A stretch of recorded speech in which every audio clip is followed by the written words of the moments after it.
Jack Suwinski could somehow avoid these chasms that he has over the course of a summer, man, we'd be having a very different dialogue right now, wouldn't we? Good morning to you. Good Thursday morning. I'm Dejan Kovacevic of DK Pittsburgh Sports, and this is Daily Shot of Pirates. It comes your way bright and early every weekday. If you're into football and or hockey, I also offer daily shots of Steelers and Penguins where you found this. Jack is coming off a 2023 in which he hit .224. He had a .339 on base percentage that I feel makes up to a large degree for the batting average. .793 OPS, 26 home runs. See, the funny thing is, Jack's one of those guys where you can kind of begin and end the conversation with his home runs. Because you can say, well, look, I don't care what you're doing if you're putting out 26 home runs. You're contributing to the offense in a way that really nobody else in this lineup can. Except that it just really isn't the case. Because Jack also struck out 172 times. 172 times. And those 75 walks don't offset that. So while on one hand, you can celebrate that Jack's 45 home runs are the most by anyone associated with the Pirates in the first two seasons of their career, shy of, sit down for this, Ralph Kiner, who had 74. And right behind Jack's 45 were Dick Stewart and his 43, and the skinny legal version of Barry Bonds with 41. So it's there.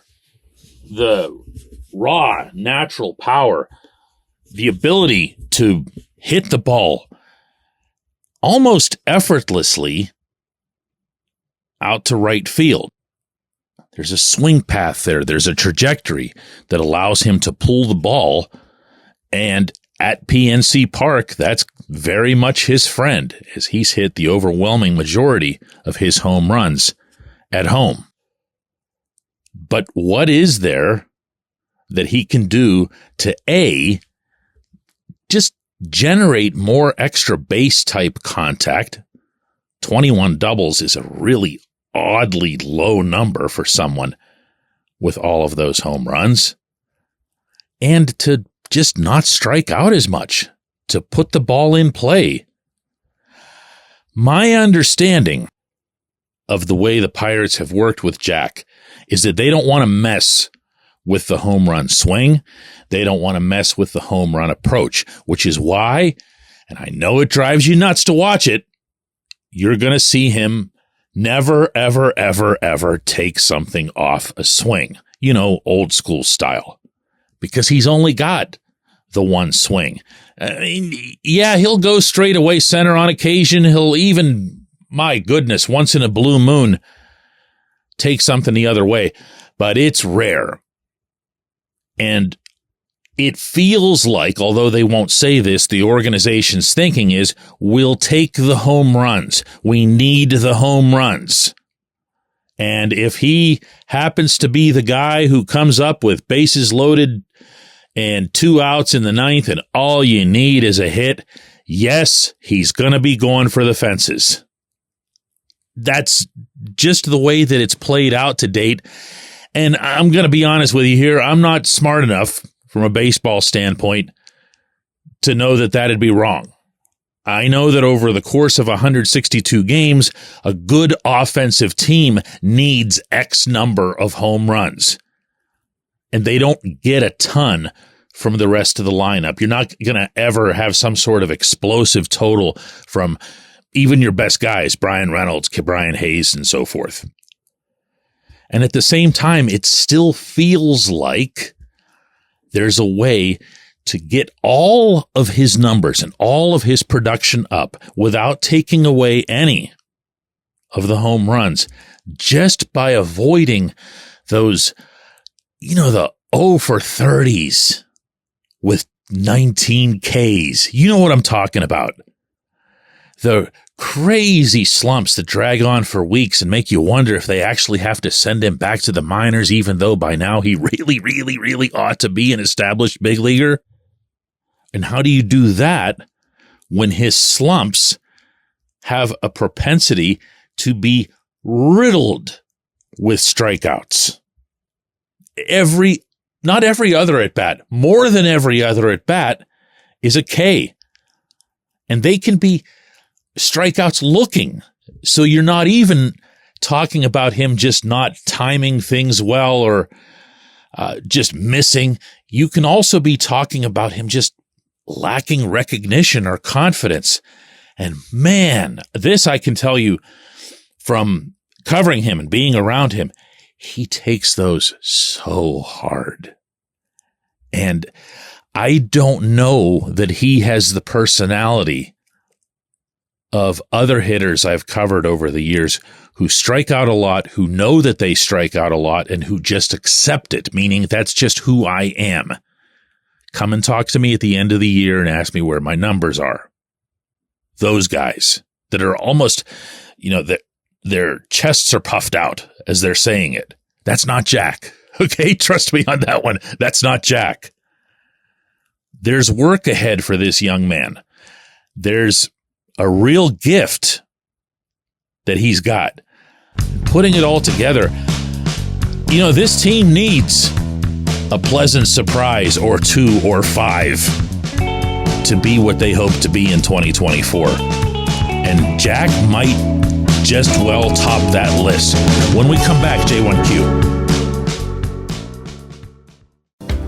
This portion of Daily Shot of Pirates is brought to you by our friends at North Shore Tavern. That's directly across Federal Street from PNC Park. It's home of Steak on a Stone, an eating experience, underscoring the word experience.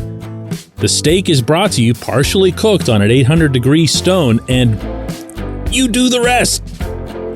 It's a ton of fun, it's a great meal, and it's a baseball atmosphere like no other in Pittsburgh. North Shore Tavern, right across Federal Street from PNC Park.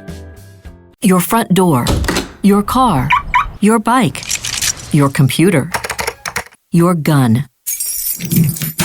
Safety is a habit. Every day you lock and secure your home and everything you want to keep safe. Gun safety and responsible storage are no different and the best way to help prevent accidents, misuse, and theft. If you have a firearm, own it, respect it, and secure it. Visit ProjectChildSafe.org. Brought to you by the National Shooting Sports Foundation and the Bureau of Justice Assistance.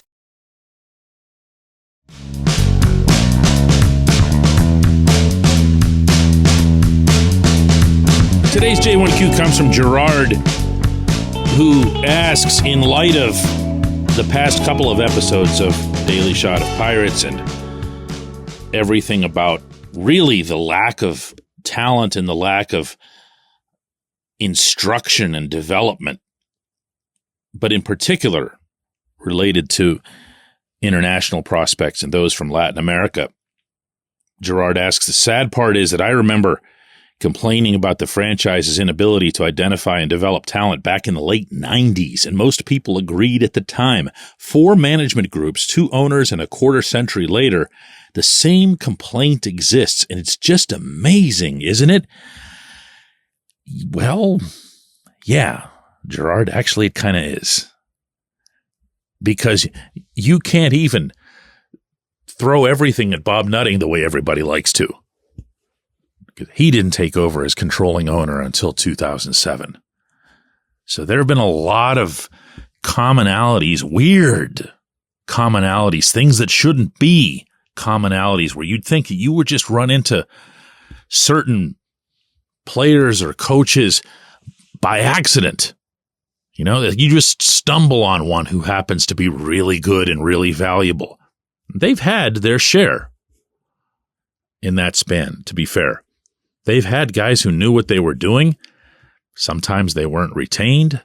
Sometimes other teams saw greater value in those guys. And in a couple of cases, they willingly left because they saw that they were wasting their time in Pittsburgh. And I'm talking about guys from the most recent run of 3 playoff appearances in 2013 to 15. But yeah, I mean, it's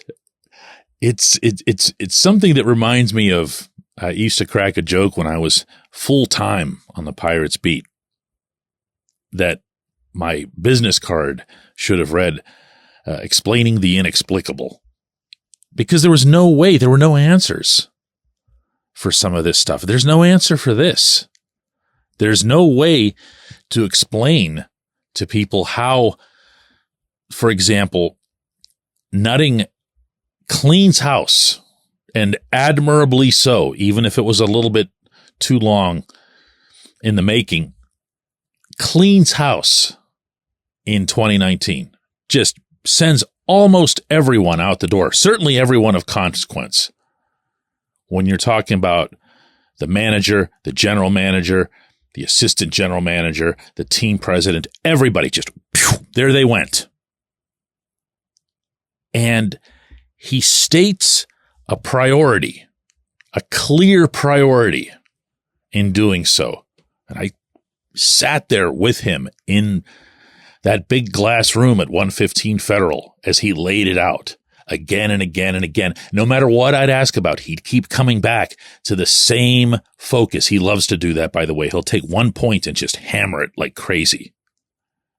And that point was that he was tired of seeing players get good elsewhere, meaning players who were either in the Pittsburgh system or in Pittsburgh, like a Garrett Cole, a Charlie Morton. You know the examples. You don't need me to go over all that. He got tired of it. For real, like legit. He's not a cartoon character. He actually does pay attention to the baseball team. He's around them all the time. He does not pretend to be an expert. He doesn't overstep what it is that he knows and doesn't know. But that was his thing. And as he was saying this, Travis Williams is sitting off to his side, nodding through the whole thing. And then later, when the two of those gentlemen hired Ben Cherington, the same thing kept coming up. It has to be about instruction, about development, about making players better. About making players better. And the opposite has happened in almost every case. This is the one criticism that you can levy at this management team, at this group of people, and not get a comeback on. No matter what it is that they throw at you, whether it's, spin or wordsmithing or stuff that they genuinely believe, as soon as you ask, who have you made better? Who has gotten better? Who hasn't taken a backward step? The only answers you'll get are established veterans who don't need your help at a certain stage of their careers. I appreciate the question. I appreciate that. Hopefully you can accept that I don't have answers for all these questions. I don't have an answer for this one. I just know that it's not getting done. I appreciate everybody who listens to Daily Shot of Pirates. We're going to do another one of these tomorrow.